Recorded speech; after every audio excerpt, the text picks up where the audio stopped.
To order. I'm Frank Cassidy. I'm the chair of the board. And with me today to hear your cases are Larry Rosenfeld, Morris Hannon, and virtually we have Phil Adams. Staff members present here today are John Taylor and Daniel Vincent from our planning staff, and hopefully our attorney, Mac McQuillan, will be here shortly. Our case rulings from this and any BZA meeting are available for public review and inspection during normal business hours here at Town Hall. Since our meeting is being conducted virtually on the web, please be reminded that in order for there to be a clean and clear record, we can only have one person speak at a time. So if you'd like to speak, please raise your hand. I'll recognize you, and we'll ask you to come to the microphone and speak. At this time, I'd like to explain the workings of the BZA. We are a quasi-judicial body established to interpret and grant relief from the zoning ordinance.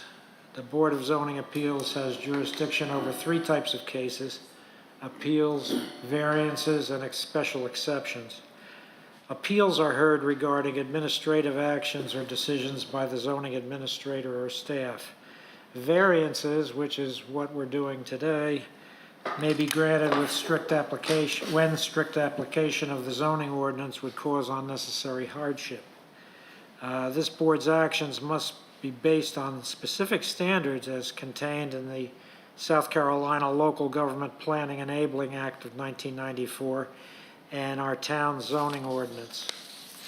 Special exceptions allow the board to permit uses if certain conditions are as contained in the zoning ordinance are met.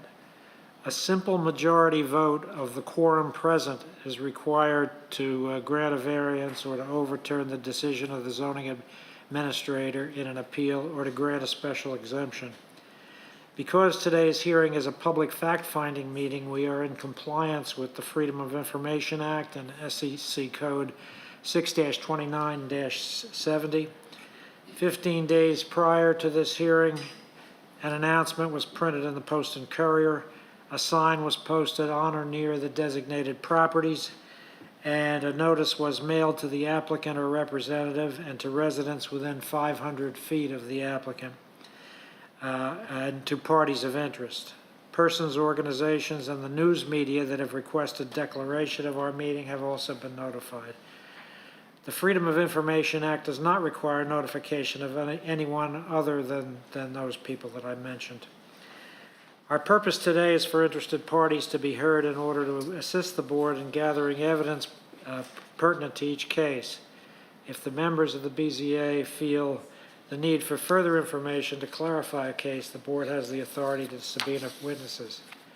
In addition to your testimony, our board has been presented written information submitted to the staff by the applicant or their agent for each case. This information is... Oh, okay. Like this? This information is now considered to be evidence and is entered into the permanent record of this body. It's assumed that it is complete, true, and accurate. Also, we've been presented data by the staff for the purpose of clarifying the location and the effect on surrounding property. Our board is empowered to approve with conditions, or deny requests. In granting a variance, the Board of Zoning Appeals may attach to it such conditions regarding location, character, or other features of the proposed building structure or use as the board may consider it advisable to protect established property values in the surrounding areas or to promote the public health, safety, and general welfare. We're also authorized to defer a case should there be a need for additional information. If an applicant's request is approved for a special exemption, a variance, or an appeal, they must go to the town of Kio Island to apply for permits. Variances and special exceptions granted by the BZA are valid for 12 months after this meeting.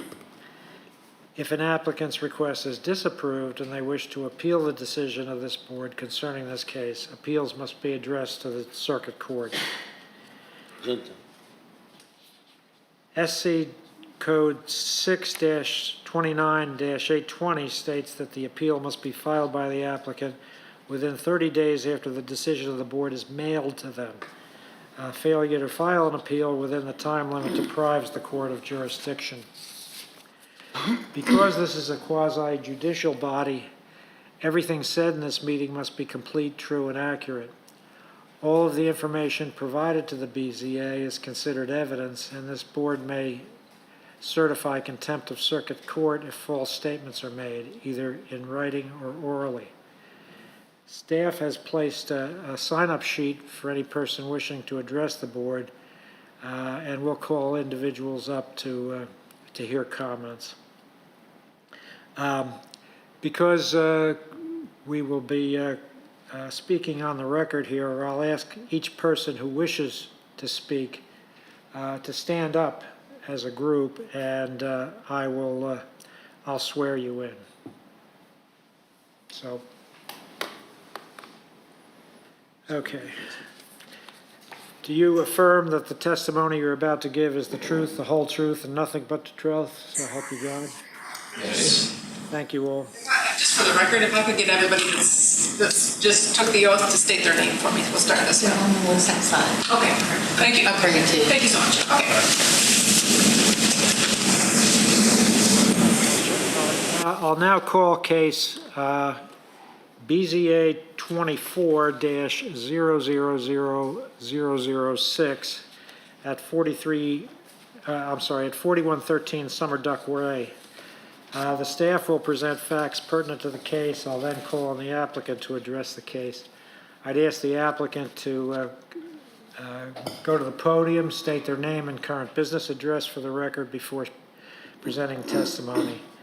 Then all those who wish to speak either in support or against the case I'll invite them to do the same thing, to come to the podium. So with that, Dan, you're presenting this case? Yes, sir. Okay. Thank you, Mr. Chair, members of the BZA. Make sure to speak into that microphone. All right. Members of the BZA, our first case being presented today is case number BZA 23-000006 at 4113 Summer Duck Way. The applicant and property owners, James and Laura Giannukos. Giannukos.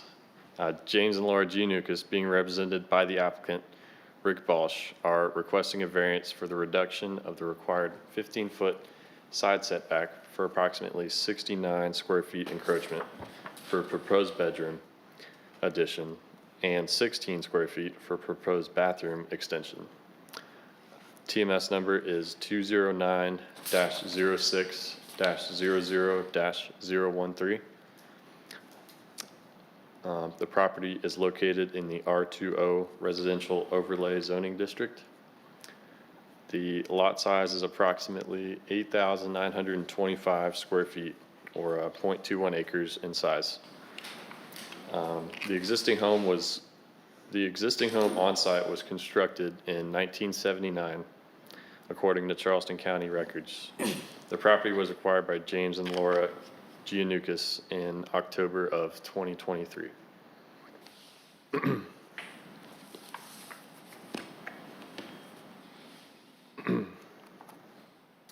The adjacent properties to the north and south are also located in the R20 Residential Overlay Zoning District.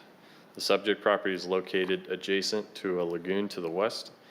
Across the lagoon, the property contains storage facilities located in the CS Community Support Zoning District. Here's the zoning overlay on the screen. Subject property is highlighted in blue, and that community support district is the purple to the left.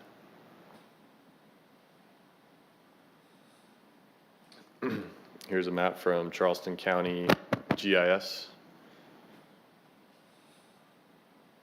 and another aerial. The tree cover is very dense, so it's hard to see the property.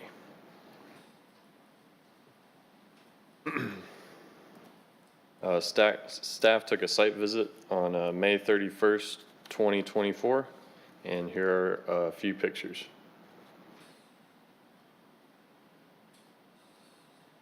Here's the adjacent properties.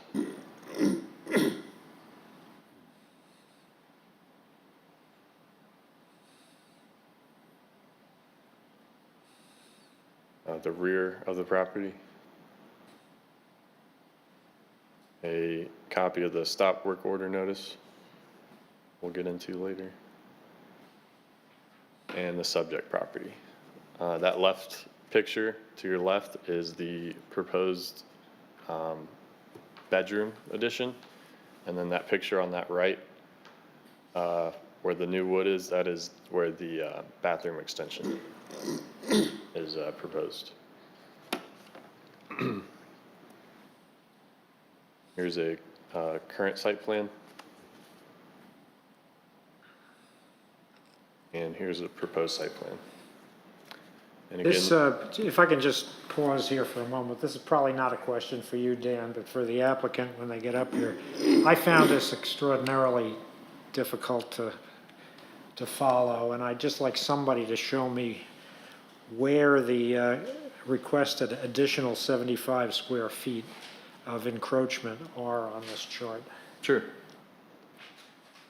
So if you can see on the screen where my cursor's circling, Yes, this is the new bedroom addition. This whole area in black is existing. And this dotted line where the laser pointer is now, that is the side setback. So everything in this area is the bedroom. okay, and the rest of it is that sort of black area just above where your cursor is now, that's the existing encroachment, That is correct. as well as another small piece up on the top of the existing structure. Okay, is correct. I got it. Thank you. And then that last portion is where my laser is right now. That is the proposed bathroom extension.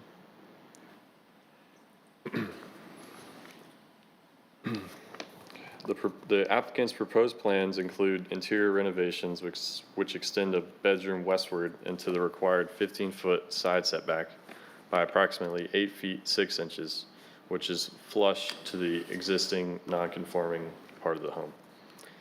The applicant's proposed plans also include a bathroom extension which will extend a bathroom out approximately 10 feet 7 inches into the required 15-foot side setback.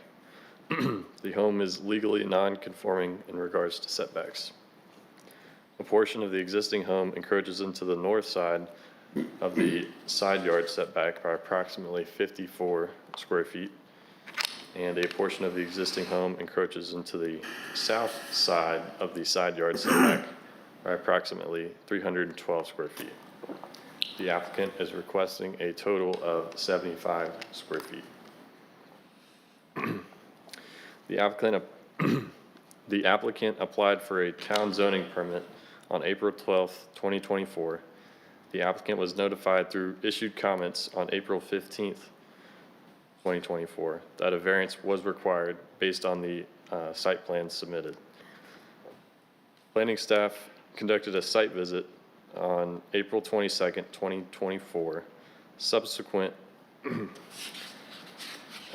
the applicant notifying subsequent of the applicant notifying town staff that construction had already commenced.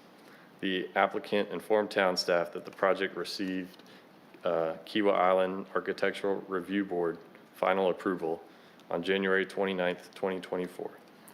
As a result of the construction starting prior to obtaining required town zoning and building permits, a stop work order was issued by the town at the subject property on April 23rd, 2024.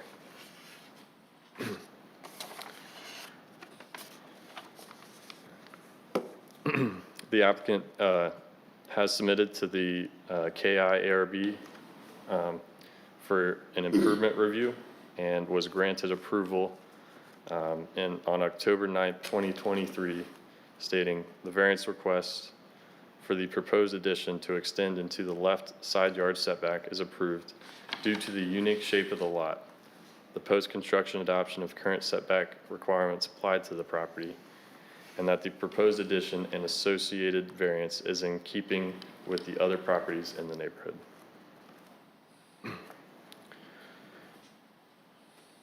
So we'll move on to the variance approval criteria. Criteria A, there are extraordinary and exceptional conditions pertaining to the particular piece of property. There may be extraordinary and exceptional conditions pertaining to the property due to the existing structure placement, the legally non-conforming structure, the shape, and the shape of the subject property.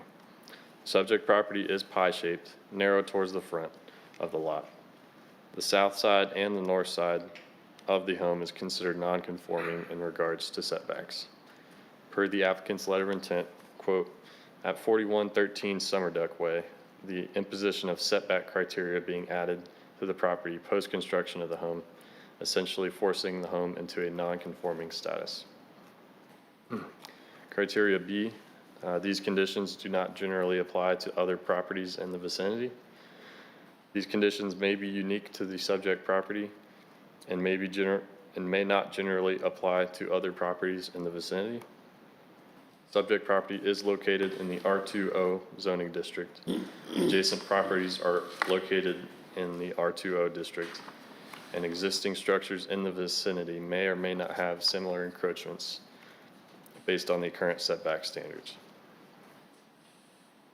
Per the applicant's letter of intent, quote, the imposition of these setbacks affected individual properties in this neighborhood in an inconsistent manner, making it more difficult or impossible for some to make changes or additions without a variance required, while not for others, end quote.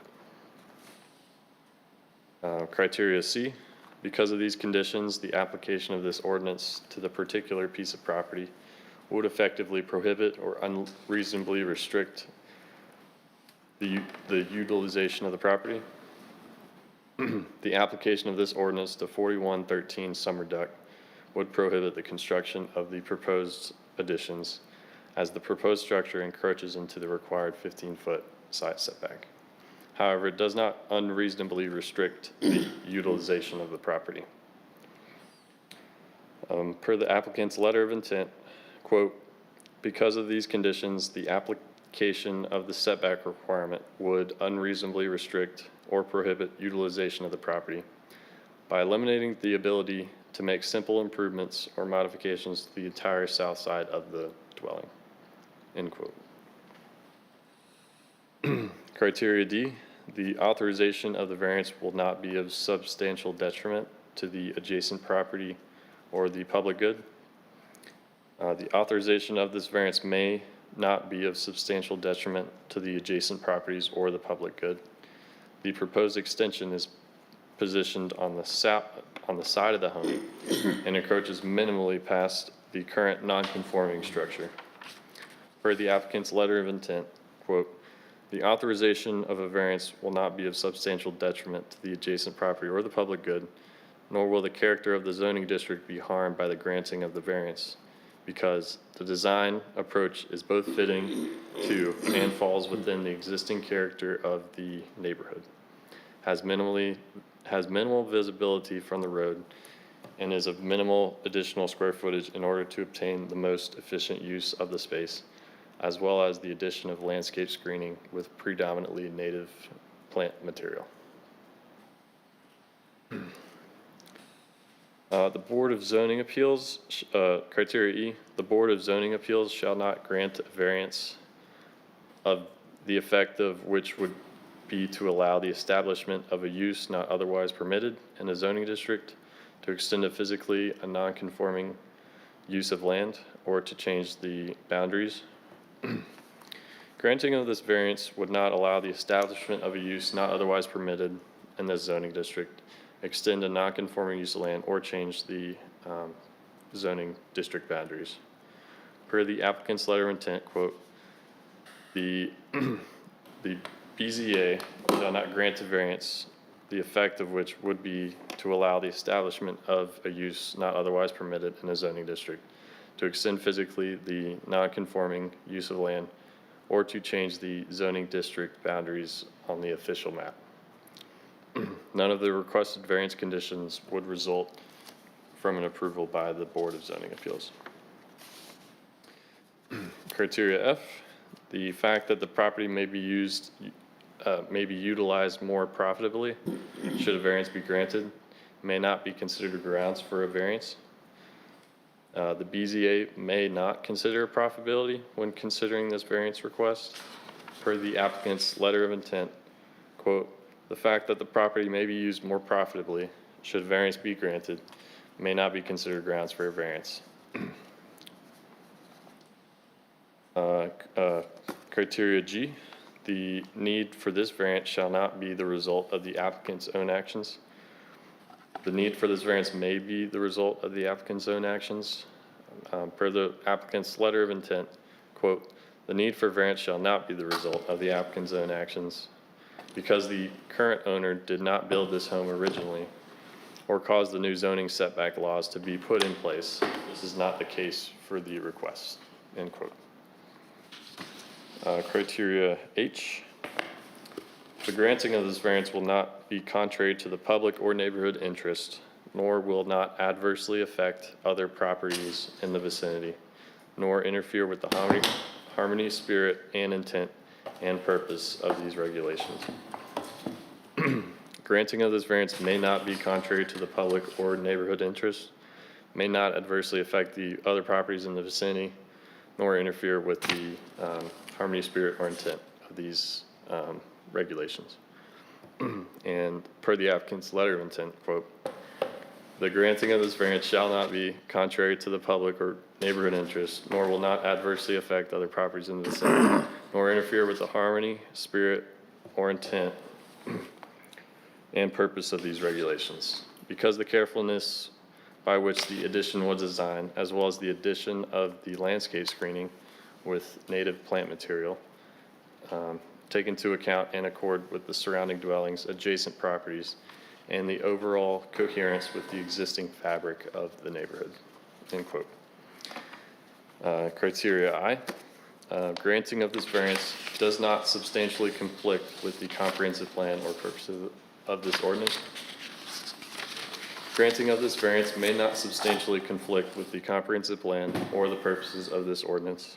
A portion of the proposed encroachment is flush with the current non-conforming structure. The other portion is encroaching minimally past the current nonconformity by approximately 2 feet.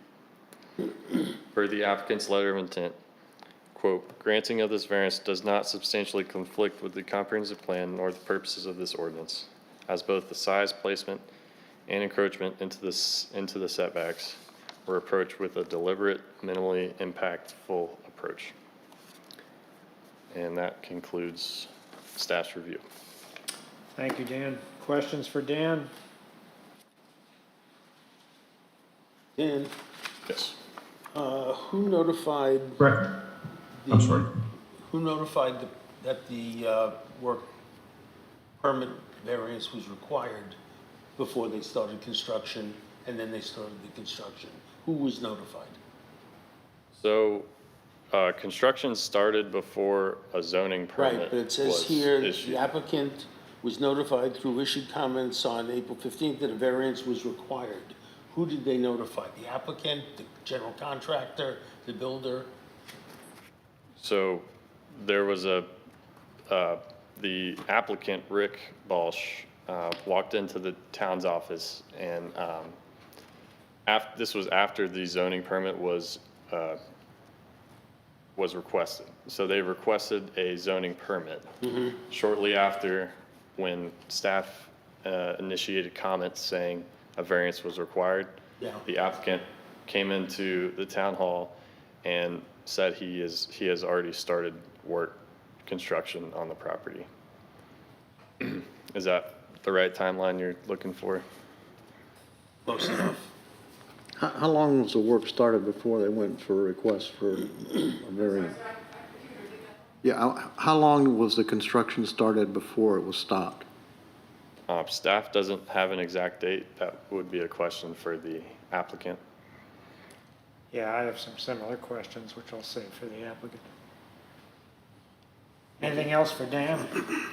Yeah, Frank, I have a question just to be sure I understand the timeline.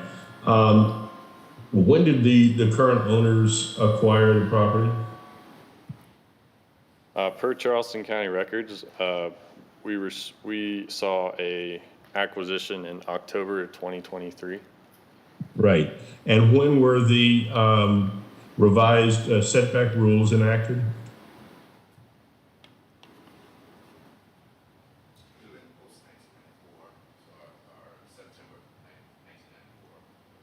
Yeah, long time ago. September of 1994 is Okay. Thanks. Anything else for Dan? Okay, we'll hear from the applicant now. You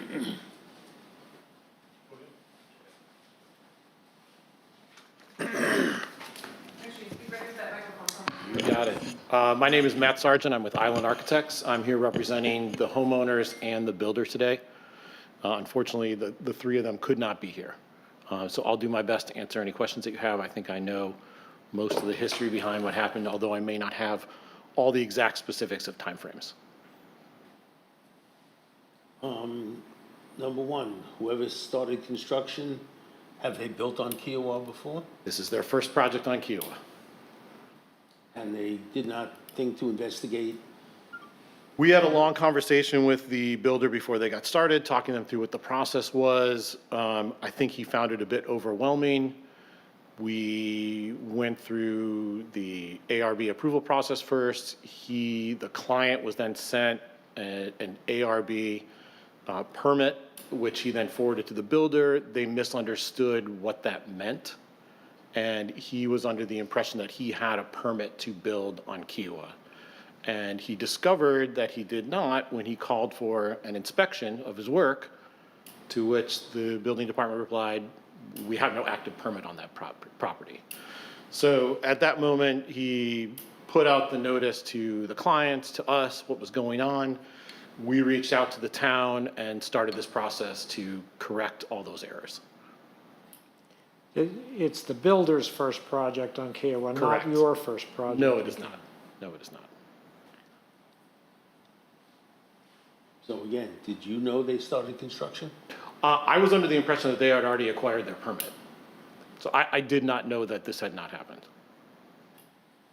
Should have asked. In hindsight, absolutely. Can I ask, Dan, is there any sort of fine or punishment for this? Is there any structure for such a thing? And if so, has anything been levied? So we did put a stop work order on the house, which means they're not allowed to start construction until they receive a approval from the This board. is my question. In terms of fines, I don't believe there's a fine there. Yep, I'll let John take it over.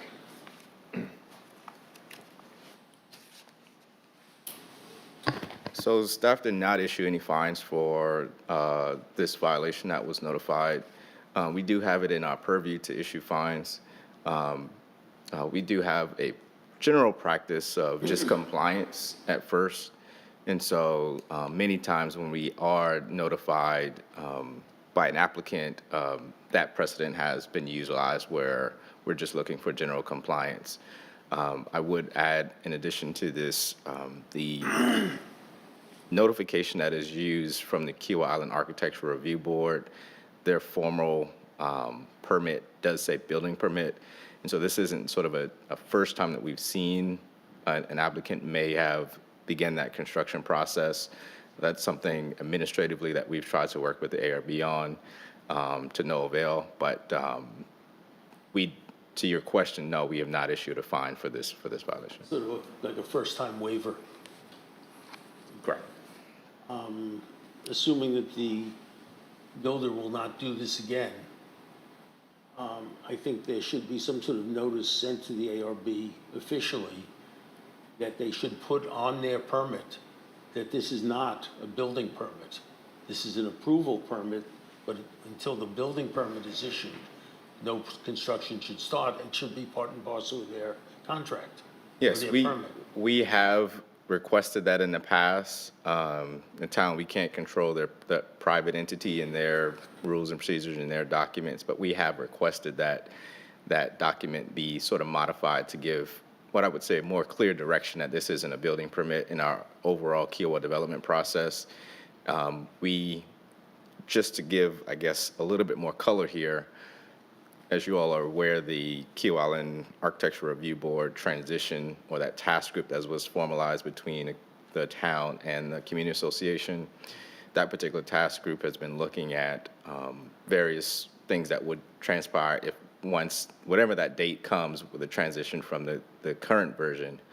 And so staff has forwarded those similar concerns to this So task in other force. words, the Giannakis went directly to the ARB first. They did not go to the town in any way, shape, or form to request the fact that to announce they were going to build. They just went straight to the ARB.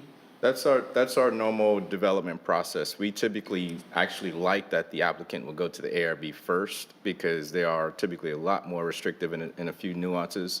So we actually like that the applicant goes to the Architectural Review Board first before review. And they actually have what I would call a longer review stage process of preliminary, conceptual, final review. And so we do encourage the applicant go before the ARB prior to coming to the town. In the, one thing I noticed, in other cases, I have noticed that the ARB approval letter typically will say, you may need a variance for this. In this particular case, that did not happen.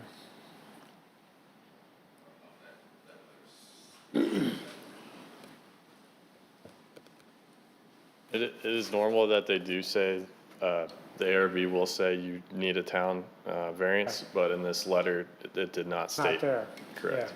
Yeah. Okay. Has anyone notified the ARB of this oversight? Officially? And it should be an official notification.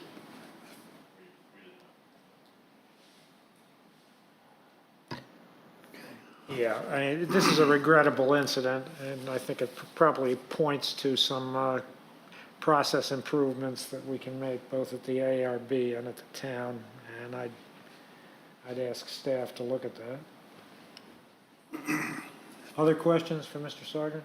But we have a non-conforming lot, and we're asking for an additional non-conformance. Is that correct? Correct. We also, I believe the builder submitted through the portal the letters of support from the adjacent neighbors, including the one to the south, which will be most heavily impacted by the addition. I don't think we got those, did we? No. I didn't see it. I can forward those to you guys if you want me to. I'll accept He your was- representation that they're supportive. Yeah, and I have them digitally. I don't have a copy of them right now. Okay. But I think it is important that we see them. Yeah. Yeah, oh, absolutely. Yeah, sorry, they were supposed to have been uploaded onto the portal, but apparently that didn't happen. Been a lot of omissions.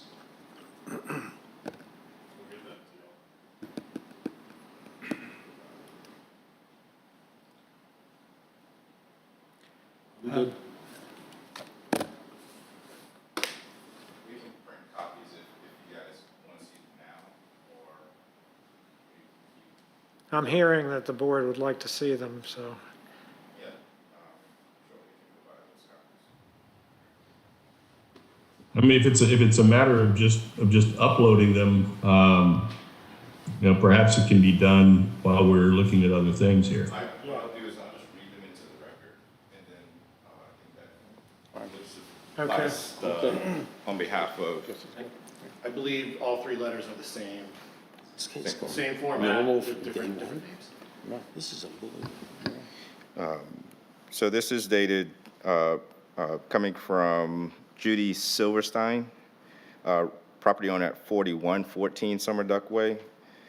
And it's addressed to, you gotta help me with the last name again. Jimmy and Laura Giannukas. Giannukas. To Jimmy Giannukas, thank you for sharing your renovated plans of the cottage at 41113 Summer Duck Way. I appreciate you reaching out to me, and I have no issues with your plans to renovate. I look forward to seeing the finished product. Please let me know if you need anything else from me. That's support letter number 1. There is a support letter number 2 received. These were uploaded on the 14th, so that's probably why we Yeah, were, it took them a little while to get in contact with the neighbors and get the letters. Similarly, in the same framework, this comes from Jeff Ryan at 4164 Summer Duck Way. Hi, Jimmy. I enjoyed our conversation yesterday. I appreciate you and Laura going over your renovation plans at 4113 Summer Duck Way with me. I have no issues with your plan to renovate. I look forward to seeing the finished product. Please let me know if you need anything else from me, and that's dated June 10th. Again, from Jeff Ryan, 4164. And the final letter comes from 4112 Summer Duck Way. This is Mike Summer in the same format. Hi, Jimmy. I enjoyed our conversation yesterday. I appreciate you and Laura going over your renovation plans at 4113 Summer Duck Way with me. I have no issues with your plan to renovate. I look forward to seeing the finished product. Please let me know if you need anything else from me. And that's addressed regarding 4113 Summer Duck Way. So those are the 3 documents that have been uploaded. Yes. Those are the three support documents that I have uploaded. Thanks, John. The first and the third were from adjacent properties, and the second was from a property located where, across the street? You may have a better, I think I'm not sure. It is across the street. I'm not sure how close it is. yeah. Yes. Okay. But the first one and the third one are from the next door neighbors, right? Correct.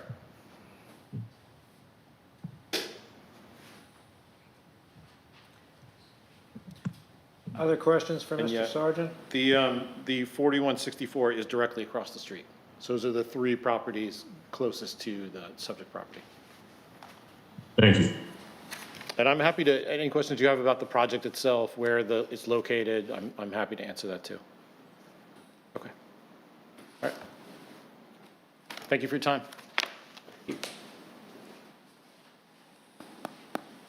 Okay, not the smoothest process that we've ever faced, but we are where we are.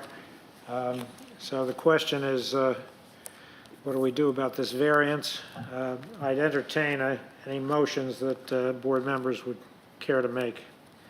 Before I make a motion, I would like to make a tangential motion that the Board of Zoning Appeals issue a formal letter to the ARB stating their omission on their permit of that statement that a variance or whatever may be required before construction start should be included in their thing, and document all the problems that arose simply because they omitted that one sentence. Is there a second? I'll second it. Any further discussion? On that motion? No. No, okay. So we'll take a vote on that. John, you understand that motion, yep. Phil? Yes. Morris? Yes. Frank, yes. And Larry, presumably, yes? Yes. Okay, it's unanimous. We'll do that, and maybe we can use that to open a discussion of improving the process. All right, that having been said, to me, this would be a variance that, barring all these other issues with this permit, Just slam this is dunk. one we would typically do. I mean, it's a very small addition flush with an existing variance, so it makes some sense to Would you me. like to make the motion? Chair can't make a Okay, motion. then I'll make the motion, which is completely against my nature. I move that we approve this. I think it's fully in character. I mean, I walked the site. Once it's up, it will look like it was always there. I don't see why they don't do it, so I make a motion that we approve it. I'll second. One thing I did notice, would you two be okay with amending that motion to ask them to provide their landscape plan to the town Yes. staff? Because they mentioned the landscape plan in here, and that's just typically something we require. Any further discussion? Yeah, I mean, I agree that we should grant it, but I do think it should be noted that the fact that the setback distances were amended is not really a particularly supportive argument for the application, given that those setback distances were there and had been there for a long time before the current owners bought the property. So there are a lot of reasons why we should approve it, but that isn't one of them. Thanks, Phil. Any further comments? Okay, let's vote. Phil? Yes. Morris? Yes. Frank, yes. Larry? Yes? Yes, okay, it's unanimous. The zoning variance is approved because it's in keeping with the character of the property and it makes sense for the neighborhood and is supported by the neighbors. Okay, with that. Thank you very much, I appreciate it. Okay. With that, we will move to 202 Chinaberry number 1. Which is case BZA 24-000-007. And Dan, you're going to present? Yes, sir. Okay.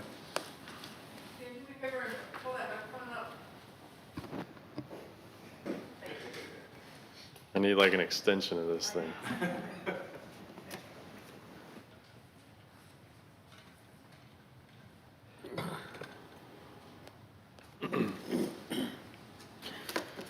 Okay.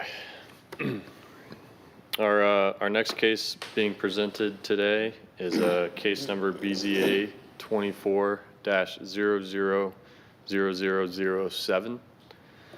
The applicant, Mike Creed, representing the property owners Jonathan Stewart and Christian Stewart, are requesting a variance to increase the maximum lot coverage of 33% by approximately 3.66%. To a total of 36.66% for a proposed single-family residence located at 202 Chinaberry Lane. TMS number is 265-02-00-119. The property is located within the R1 zoning district. The subject property is total size of the subject property is approximately 50,201 square feet, 1.16 acres. Of that 50,201 square feet, 14,529.7 square feet, or 0.38 acres, is high ground, and approximately 35,672 square feet, 0.82 acres, is marsh. Subject property is currently undeveloped and sits adjacent to the critical area to the south. The setbacks for the subject property are 30-foot front, 30-foot rear, and 30-foot side.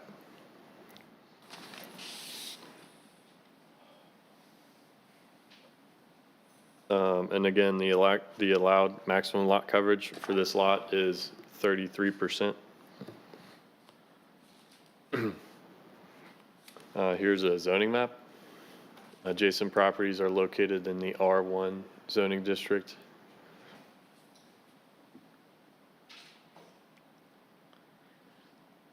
Here's a printout from the Charleston County GIS. And here's an aerial. Trees aren't there anymore. I'll get to that. So the staff took a site visit on May 31st, 2024, and here are a few pictures. Here's the front of the property. Adjacent properties across the street. Adjacent properties to the sides. The proposed generator stand is that white cutout you can see on your on that right picture. The shade was kind of tricky, but as you can see, it kind of sticks out. And that's towards the front of the property, towards the road.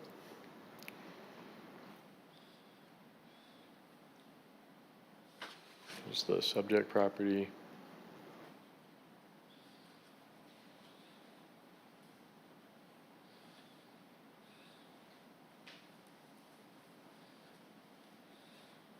The rear property.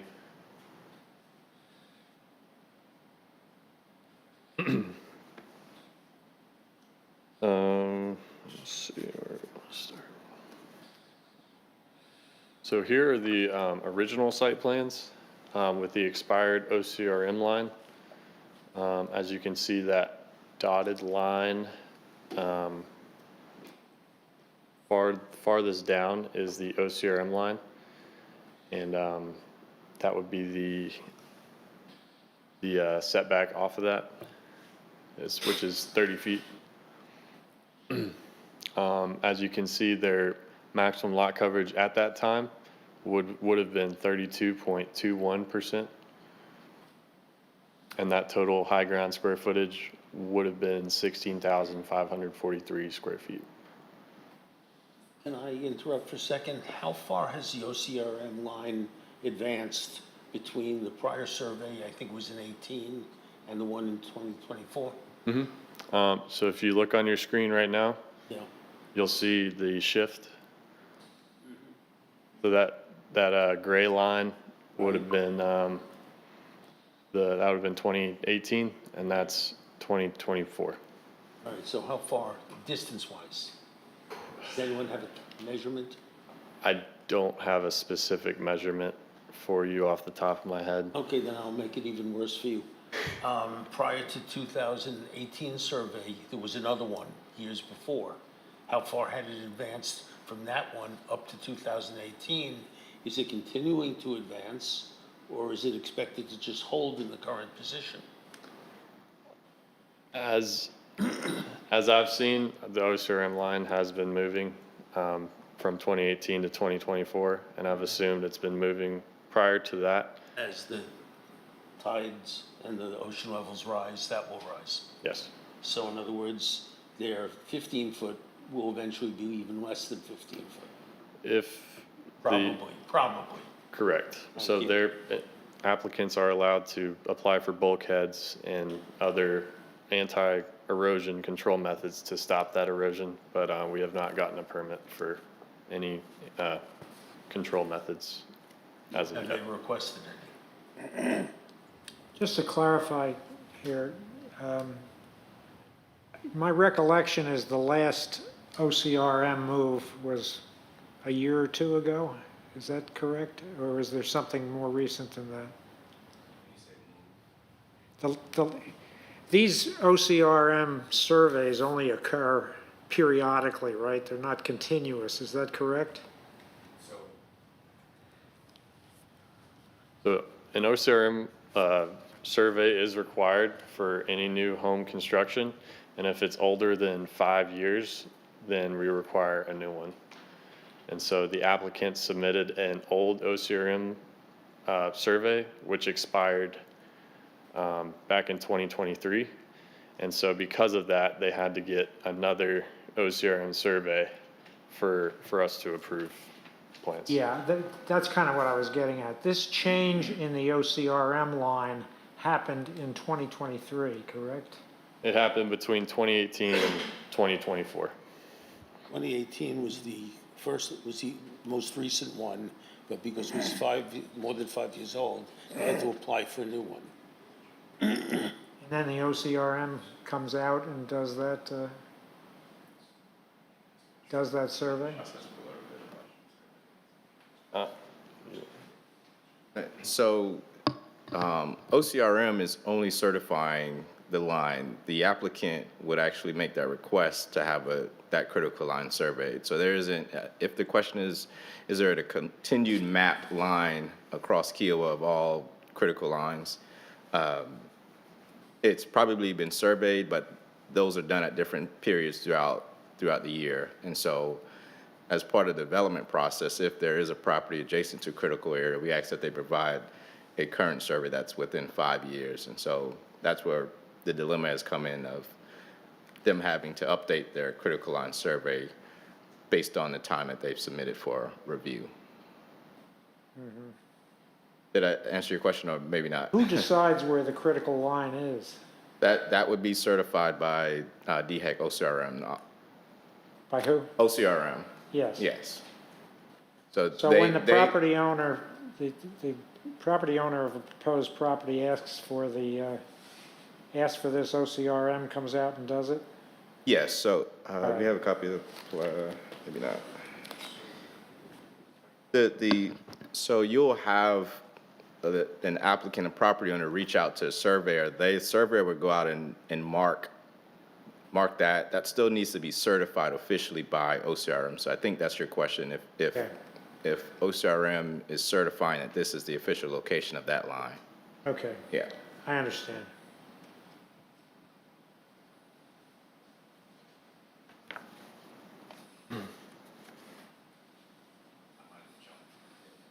Very good.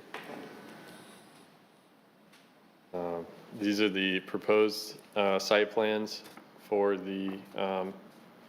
for Jonathan and Kristen Stewart's residence. As you can see, the footprint has been altered slightly from the 2018, and due to the shift of that OCRM line, the new lot coverage is coming out to 36.66%. On April 10th, 2024, the applicant submitted a request for the reduction of the OCRM critical line setbacks per section 1276 waterfront development standards in the Town of Kiowa Islands zoning ordinance. The new survey provided is dated April 4th, 2024. The request was approved on April 12th, 2024 by the planning director, which established a new 15-foot rear setback for the subject property, which includes a 10-foot vegetative buffer along that OCRM line.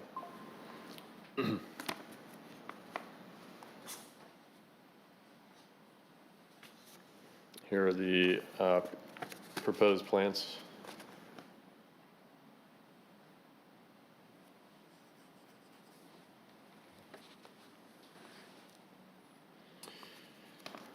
We'll move on to the approval criteria.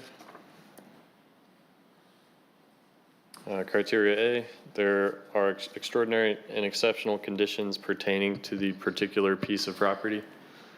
There may be extraordinary and exceptional conditions pertaining to the property due to the movement of the OCRM critical line. The lot size has decreased from the movement of the critical line towards the highlands, as illustrated in the updated survey dated April 4th, 2024. The buildable area has been reduced by approximately 31.61%, as illustrated by the applicant on this site plan. On that right-hand side where it says 2024 OCRM line, that is the 31.6% reduction.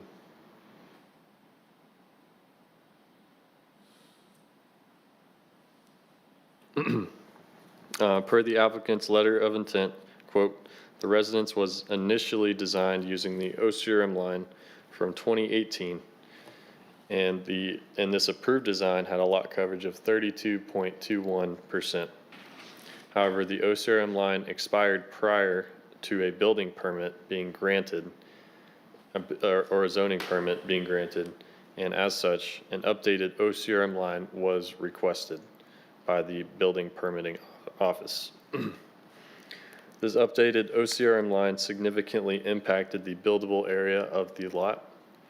We are requesting the overage to bring the buildable area back in line with what it was prior to the OCRM line being shifted so that the previous approved home design can be built," end quote. Criteria B, these conditions do not generally apply to other properties in the vicinity. These conditions may be unique to the subject property, may not generally apply to other properties in the vicinity. The OCRM critical line is unique to individual properties. The property is located in the R1 zoning district, and adjacent properties are also located in the R1 zoning district. Existing structures in the vicinity may or may not have similar encroachments based on the current setbacks. Per the applicant's letter of intent, quote, "The neighboring properties were developed prior to the OCRM line being updated." Criteria C, because of these conditions, the application of this ordinance to the particular piece of property would effectively prohibit or unreasonably restrict the utilization of this property. The application of this ordinance to the property may not prohibit the utilization of the property, but may unreasonably restrict the utilization of the property. Due to the shrinking of the lot size because of the OCRM critical line movement, the proposed residence has been modified to a smaller size than previously designed for. Per the applicant's letter of intent, quote, "The reduction of buildable area restricts the scope of residence that originally could have occupied the property within the guidelines for the preserve neighborhood." Criteria D, the authorization of this variance will not be of substantial detriment to the adjacent property or to the public good, and to the character of the zoning district will not be harmed by the granting of this variance. The authorization of this variance may not be of substantial detriment to the adjacent properties or the public good.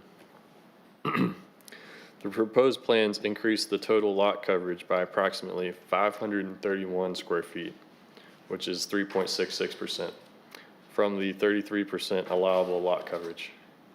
The home size is not being altered from the original plans. Per the applicant's letter of intent, quote, "Neighboring properties will not be impacted by the variance, as we are only requesting an update to bring the undeveloped property closer to its historical condition," end quote. Criteria E, the Board of Zoning Appeals shall not grant a variance to the effect of which would allow the establishment of a use not otherwise permitted in a zoning district to extend physically a non-conforming use of land, or to change the zoning district boundaries shown in the official zoning map.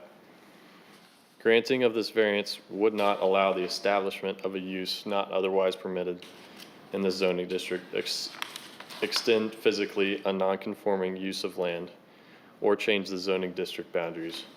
Per the applicant's letter of intent, quote, "We are not requesting a use for the property that is different than those permitted." Criteria F, the fact that the property may be utilized more profitably should a variance be granted may not be considered grounds for a variance.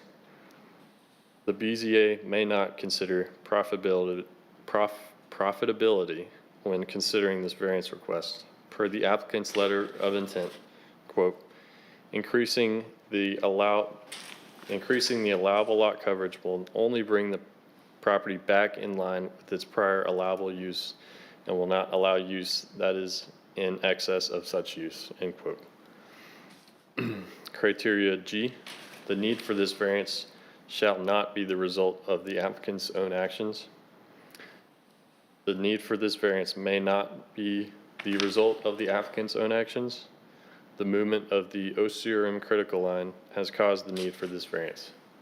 Per the applicant's letter of intent, quote, the requested variance is a result of natural changes to the site. And criteria H, granting of this variance will not be contrary to the public or neighborhood interest and will not adversely affect other properties in the vicinity, nor interfere with the harmony, spirit, intent, and purpose of these regulations. Granting of this variance may not be contrary to the public or neighborhood interests, may not adversely affect other properties in the vicinity, nor interfere with the harmony, spirit, intent, or purposes of this ordinance. For the letter of intent, quote, the requested variance will not adversely affect other properties in the vicinity as the request use is one that has a design with prior approval, end quote. And criteria I is granting of this variance does not substantially conflict with the comprehensive plan or the purposes of this ordinance. Granting of this variance may not substantially conflict with the comprehensive plan or the purposes of this ordinance per the applicant's letter of intent. Quote, the requested variance does not substantially conflict with the comprehensive plan and it does not significantly alter the prior planned use for this lot and does not impact future needs of the island, end quote. Should the Board of Zoning Appeals consider approval for this variance request, planning staff requested the following conditions of approval, which is the applicant shall schedule a site visit with the town's landscape and tree specialist within 30 days of the proposed generator to ensure generator is adequately screened with proper Well, vegetation. hang on, that's not this one we're talking about, correct? Yeah. That's the next one. That's next case, right? A lot of the data crosses between the two cases. Yeah. Yep, that is correct. So let's, we'll ignore that. Just save that for the next one. I think it's best that we keep these two separate. Right. Questions for Dan?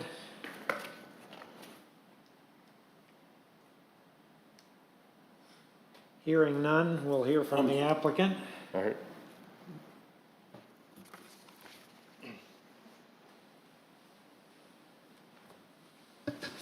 Hello, I'm Mike Creed. I'm representing Kristen and Jonathan Stewart.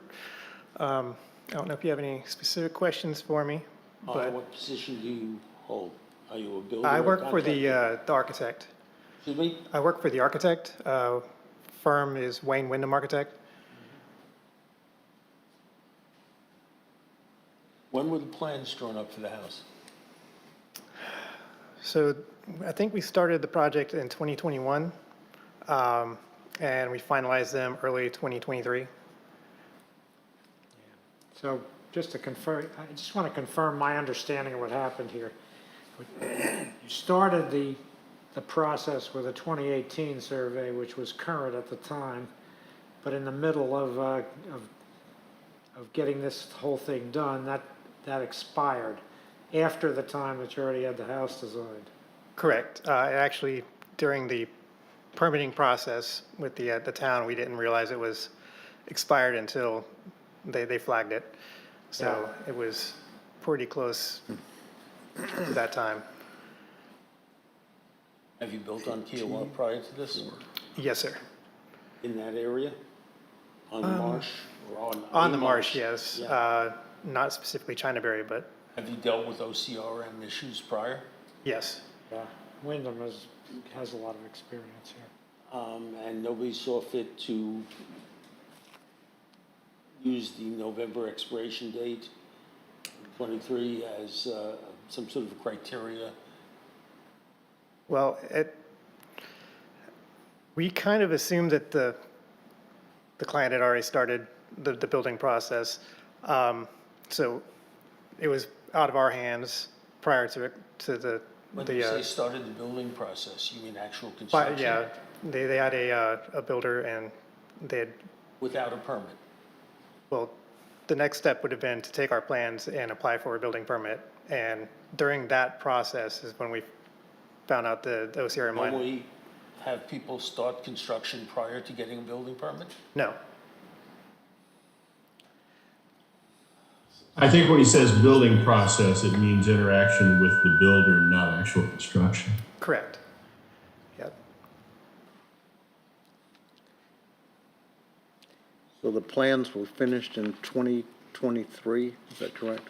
Yeah, I would have to double check, but they're early 2023, I believe we issued the final set of plans for construction.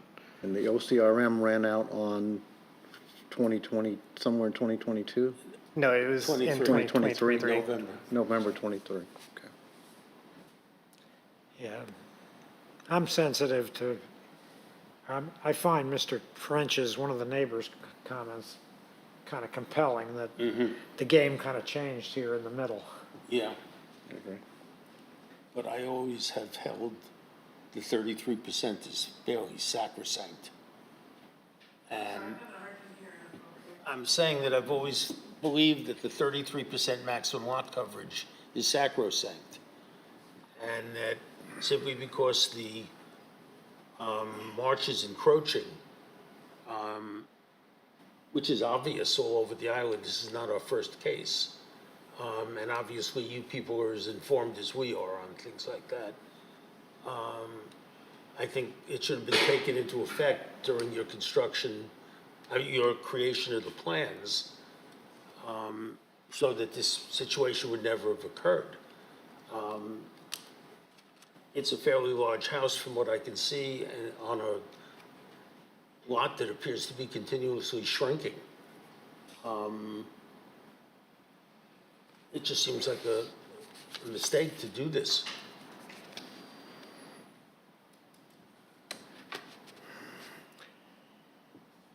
Other questions? All right, thank you, Mr. Creed. Thank you. I'll entertain any motions that anyone would care to make.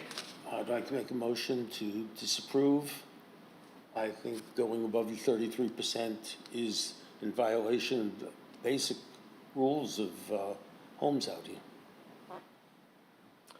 Is there a second? No second, that motion fails. Any other motions?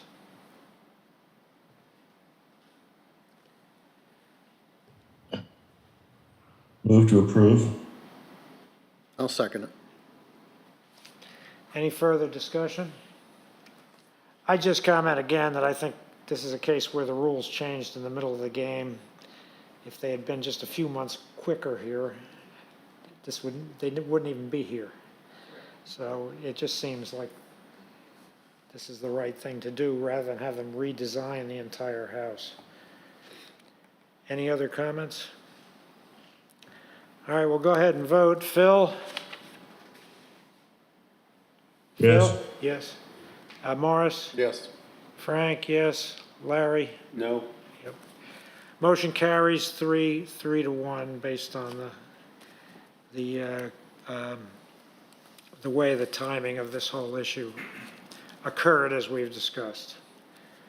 All right, now let's move to Chinaberry number 2, which is BZA 24000009.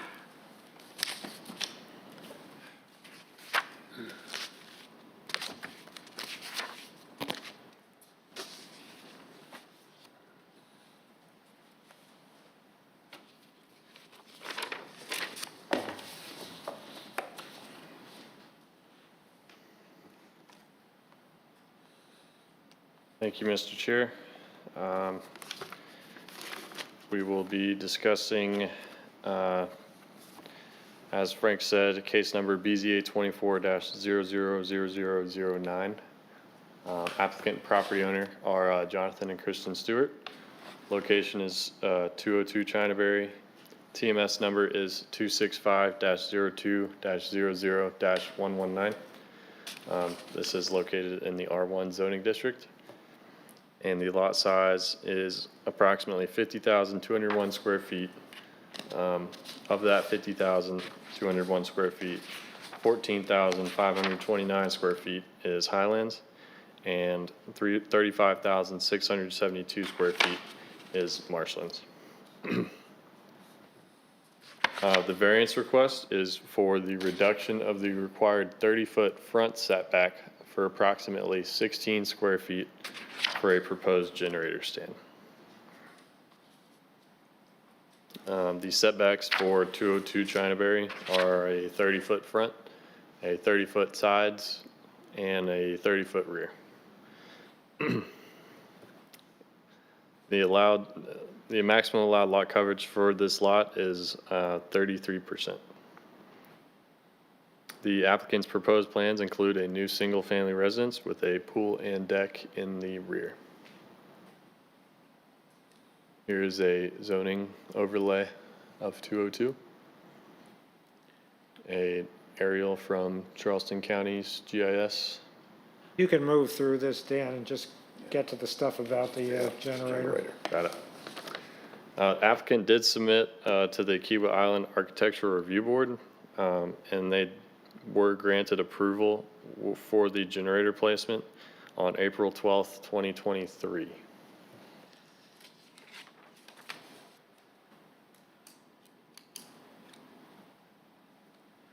And like I said, in the last case, the generator stand is located where that white line is on your right side.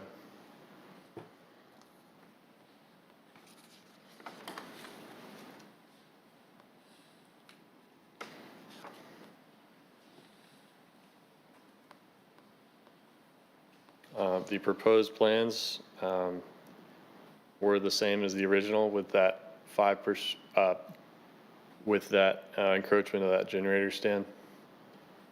That generator stand's, that color is red on located property north. We'll move on to the approval criteria.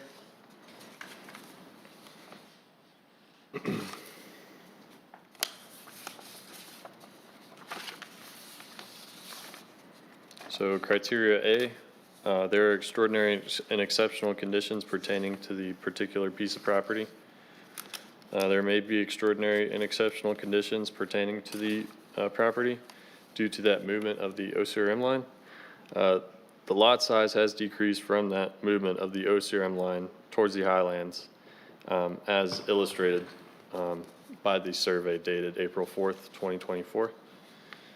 Per the applicant's letter of intent, quote, "The building area on the lot is significantly constrained."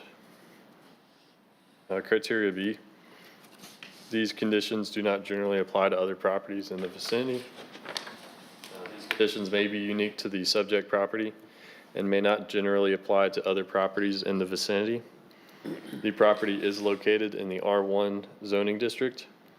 Adjacent properties are also located in the R1 zoning district. Existing structures may or may not have similar encroachments based on the setback standards. Per the applicant's letter of intent, quote, "The neighboring properties were developed prior to the OCRM line being updated and thus had less restrictive setbacks," end quote. Because of these conditions, or criteria C, because of these conditions, the applicant of this ordinance to the particular piece of property would effectively prohibit or unreasonably restrict the utilization of the property. The application of this ordinance to the property may not prohibit or restrict the utilization of the property. However, the whole home generators can be found throughout the island. Per the applicant's letter of intent, whole house generators are common additions to homes in the area, end quote. Criteria D, the authorization of the variance will not be of substantial detriment to the adjacent property or the public good, and the character of the zoning districts will not be harmed by the granting of this variance. the authorization of this variance may not be of substantial detriment to the adjacent properties or the public good. The proposed generator stand would be approximately 28 feet from the property line, adjacent to the street. Per the applicant's letter of intent, quote, neighboring properties will not be impacted by the variance, as the variance is located on the south side of the property, adjacent to the street, and that side is shielded from the street by natural preservation zone, end quote. Criteria E, the Board of Zoning Appeals shall not grant a variance, the effect of which would be to allow the establishment of a use not otherwise permitted in a zoning district, to extend physically a nonconforming use, or to change the zoning district boundaries. Granting of this variance would not allow the establishment of a use not otherwise permitted in this zoning district, extend a physically a nonconforming use of land, or change the zoning district boundaries. Per the applicant's letter of intent, quote, we're not requesting a use for property that is different than those permitted. Criteria F, the fact that a property may be utilized more profitably should a variance be granted may not be considered grounds for a variance. The BZA may not consider profitability when considering this variance request. Per the applicant's letter of intent, quote, allowing the construction of a generator in the requested location will not enable the property to be used more profitably, as the purposes of the generator is to provide use to the existing use, provide use similar to the existing use in case of power outages, end quote. The criteria G, the need for the variance shall not be the result of the applicant's own actions. The need for the variance may not be the result of the applicant's own actions. Per the applicant's letter of intent, quote, the requested variance is the result of natural changes to the site, end quote. Criteria H, the granting of this variance will not be contrary to the public or neighborhood interests, nor will not adversely affect other properties in the vicinity, nor interfere with the harmony, spirit, intent, and purposes of these regulations. Granting of this variance may not be contrary to the public or neighborhood interest, may not adversely affect other properties in the vicinity, nor interfere with the harmony, spirit, intent, and purposes of these regulations. Per the letter of intent, quote, the requested variance will not adversely affect other properties in the vicinity, as the request use is one that has a design with prior approval, end quote. And criteria I is granting of this variance does not substantially conflict with the comprehensive plan or the purposes of this ordinance. Granting of this variance may not substantially conflict with the comprehensive plan or the purposes of this ordinance. Per the applicant's letter of intent, quote, the requested variance does not significantly alter the prior planned use for this lot and does not impact future needs of the island, end quote.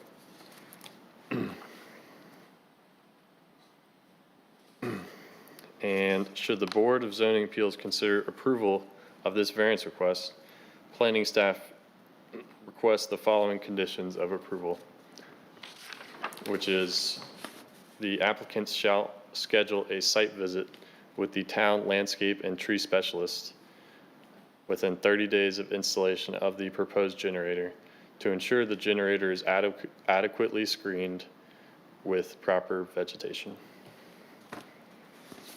That concludes staff's review. Thank you, Dan. Questions for Dan? Hearing none, let's hear from the applicant. All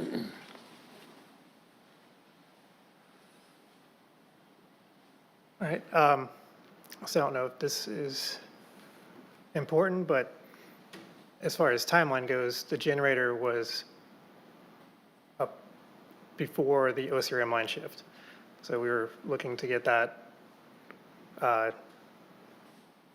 guess, built before, or I mean, not built, but I'm sorry, say that again, I sorry. missed that. As far as timeline goes, we were looking for approval for the generator stand before we found out the Osiris mine shifted. So it's, I don't know if that's important or not, but we were, I guess, yeah, looking for the generator stand to be approved before we found out. All right, I got that. I mean, the question I had is, it sounds like what happened here is that the house got designed, and then after the house was designed, the owners decided they wanted a generator. This is correct, yes. Yeah. Because otherwise, as the ordinance clearly states, you got to design this thing, this house, so that it accommodates the generator within the setbacks. Correct.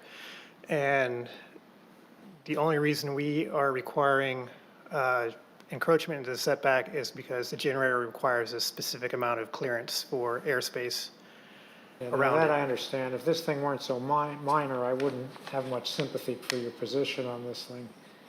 But it is a pretty small encroachment. Other questions for Mr. Creed? Great. The location of the generator is what, driven by the main power supply to the house? The location, is it driven by the location of where power comes into the house? In this instance, it is actually more based on the available space within the setbacks after the house footprint was designed. Putting it anywhere else in the design would have required greater encroachment. You're saying this location results in the least amount of encroachment on any of the setbacks? Correct. Without major redesigns. Yeah, but I mean, without, I take it, without, for example, reconfiguring the porch space Correct. in the back of.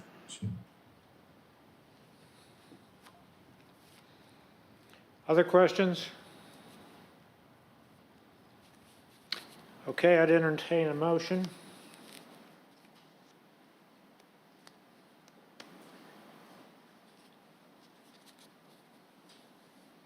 Make a motion that it be denied based on the fact that we've made an exception to the lot coverage issues on the first issue.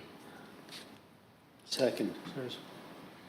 Okay, the motion is made and seconded, and it's to deny the variance. I'd also like to point out one thing. In the letters that we got from the neighbors, the neighbor who said it's fine with him is way to the right and behind the house. And the neighbor who said they wouldn't like it is across the street facing it. Any further discussion? Okay, so a yes vote on this is to deny the variance request. Phil? No. I'm sorry, I didn't hear that. No. Okay, thank you. Morris? Yes. Larry? Yes to deny. And Frank, yes. So the variance request is denied in this case because of both the granting of substantial relief otherwise and the way the ordinance is worded and the way the timeline for how this project was put together. Okay, I think we're done with that. We have one more piece of business, and that's the review of the Board of Zoning Appeals Rules of Procedure. This is, I think, our third. We got one more case. Oh, I'm sorry. You're right. BZA 24-000008. You folks have been sitting here very patiently. I'm sorry to have tried to shortchange you. So Dan, go ahead. Thank you, Mr. Chair. Our last case being presented today is case number BZA 24-000008. The property is 35 Painted Bunting. The applicant and property owner, John and Teresa Logan, are being represented by Megan Burns. And the request is a variance for the reduction of the required 15-foot side setback for approximately 18 square feet encroachment for a proposed bathroom extension located at 35 Painted Bunting. TMS number is 207-07-00-057. The subject property is located within the R1 zoning district. The lot size is approximately 12,842 square feet, 0.29 acres in size. Per Charleston County records, the single-family residence was constructed in 1977. The adjacent properties to the north and south are located in the R1 zoning district. The subject property sits adjacent to Cougar Point Golf Course to the west. The adjacent property to the west is zoned PR, Parks and Recreation, with a resort overlay district. The subject property is legally non-conforming with regards to setbacks. Subject property is subject to review by the Kiawah Island Architectural Review Board. The setbacks for the subject property are a 25-foot front setback off of Painted Bunting, 15-foot side setbacks on each side, and a 30-foot rear setback. Subject property has a maximum lot coverage of 33%. Here's the zoning map.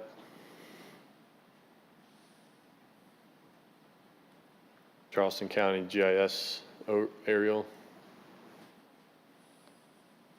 Zoomed in aerial. Staff took a site visit on May 31st, 2024, and here are a few pictures taken. The front of the property. Adjacent properties.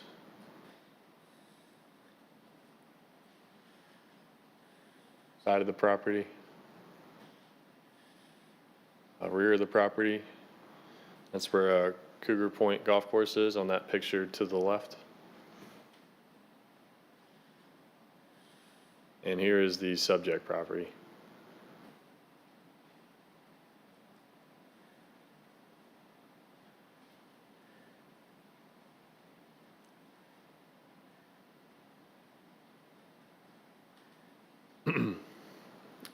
On this slide here, there is that left picture is the current survey, and the right side is the proposed site plans. The applicant's plans include removing the existing shed on the south side of the property, which will remove approximately 18 square feet, and adding a bedroom addition totaling approximately 28 square feet. The applicant's proposed plans also include reducing the HVAC stand to the south side of the property, which will remove approximately 18 square feet. The net reduction in square feet is approximately 9 square feet. The proposed bathroom addition encroaches into the required setback by approximately 5 square feet. The existing shed encroaches into the side setback by approximately 6 feet 6 inches. The applicant's plans also include a new garage addition and a driveway addition, but these are within the setback. The existing lot coverage is approximately 31.14%, and the proposed lot coverage is approximately 32.93% for impervious and 0.66% pervious, which totals the total lot coverage to 33.59%. It's the 33 limit is is for primary coverage, correct? We call it impervious and impervious. So impervious would be 33%, and then we allow a 20% increase, which is 6.66% on top of that 33. So total could be up to 39.6. Okay, thank you.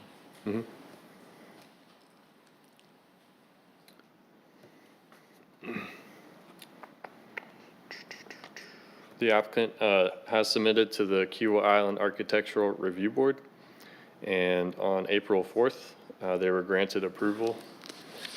The KIARB stating, quote, "The board reviewed the setback variance request at the March 20th, 2024 meeting and provided the proposed encroachments is no greater than existing, and no windows on this element will face the neighbors to the left. This variance is approved given the reduction in the distance of the existing encroachment from the setback and the improvements to the appearance of this element."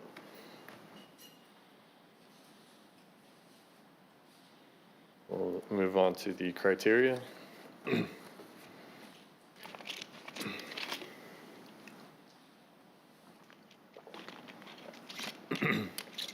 Criteria A, there are extraordinary and exceptional conditions pertaining to this particular piece of property.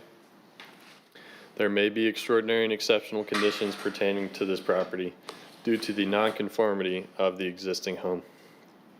The proposed plans reduce the encroachment amount by approximately 9 square feet. Per the applicant's letter of intent, quote, "The requested variance pertains to a small area that will exceed the setback requirements on the left side of the house. The construction plans do not extend the location of the existing shed on the property, which has been there since the property's construction in 1977. The plans remove the existing shed and build an accessible master bath in its place. New exterior and roof lines will be consistent with the existing structure and will enhance the overall appearance of the property." End quote. Criteria B, these conditions do not generally apply to other properties in the vicinity. Existing structures in the vicinity may or may not have similar circumstances based on current setback standards. These conditions may be unique to the subject property and may not generally apply to other properties in the vicinity.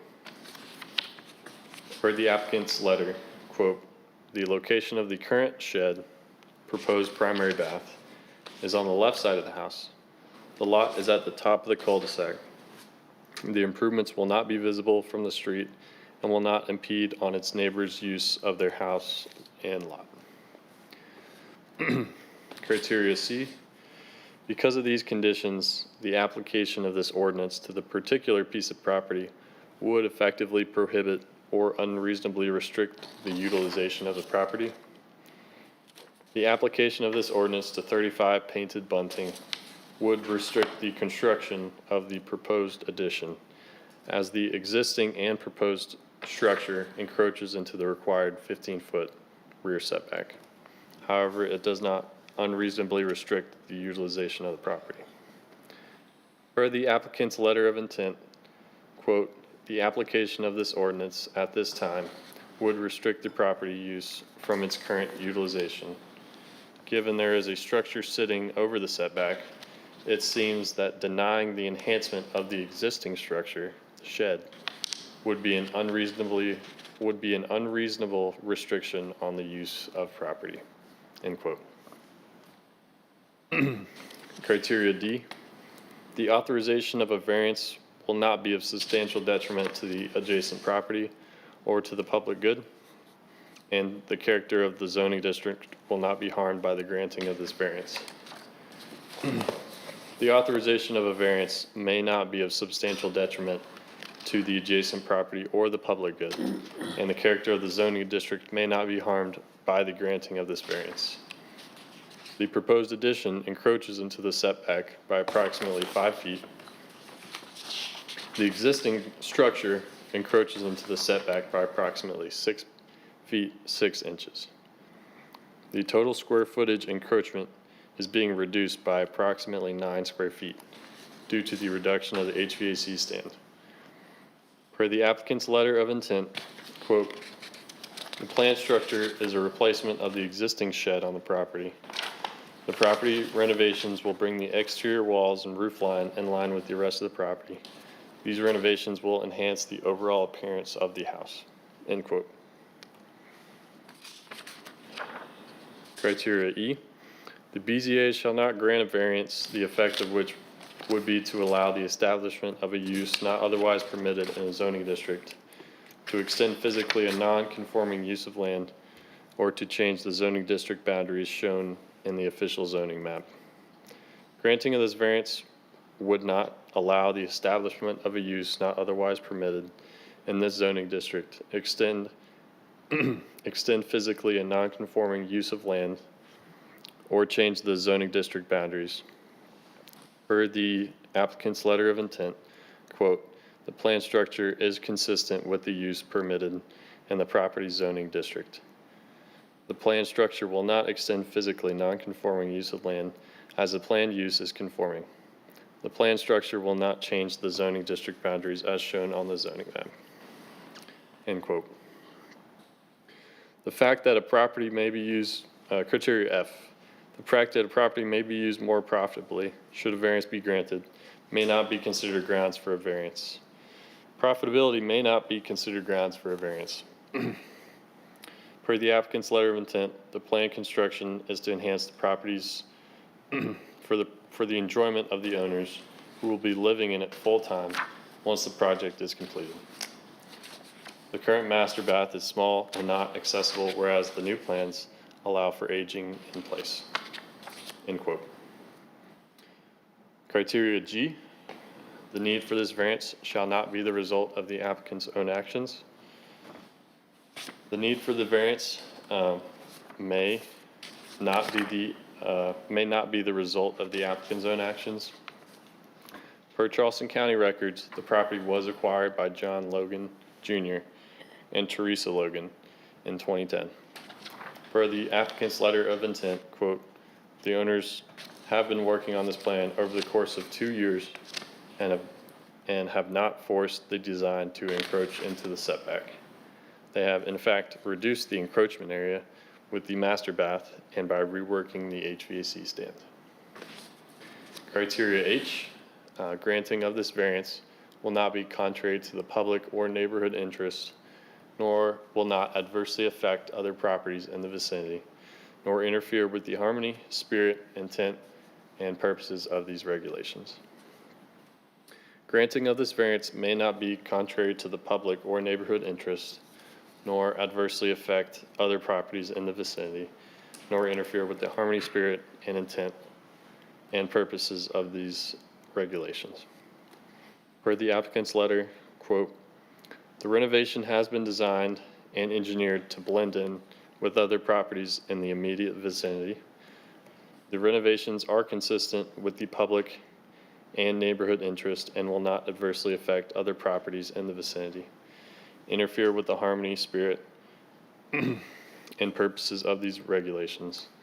The area that will encroach into the setback on the left side of the house falls between the owner's house and the garage wall of the residence located at 34 Painted Bunting. There is no there is no path or foot traffic between the houses, and this will not limit their enjoyment or use their houses." End quote.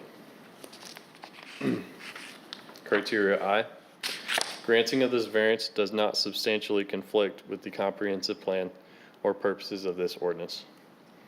Granting of this variance may not substantially conflict with the comprehensive plan or the purposes of this ordinance. The applicant's proposed plans do not increase the maximum lot coverage, and the existing encroachment is being reduced to achieve a greater conformity with existing standards. For the applicant's letter, quote, "Granting the variance to construct a master bathroom in place of the existing shed does not conflict with the comprehensive plan or purposes of this ordinance." End quote.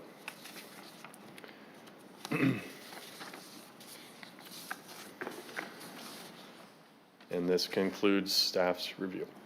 Thank you, Dan. Questions for Dan? Good. I'll hear from the applicant.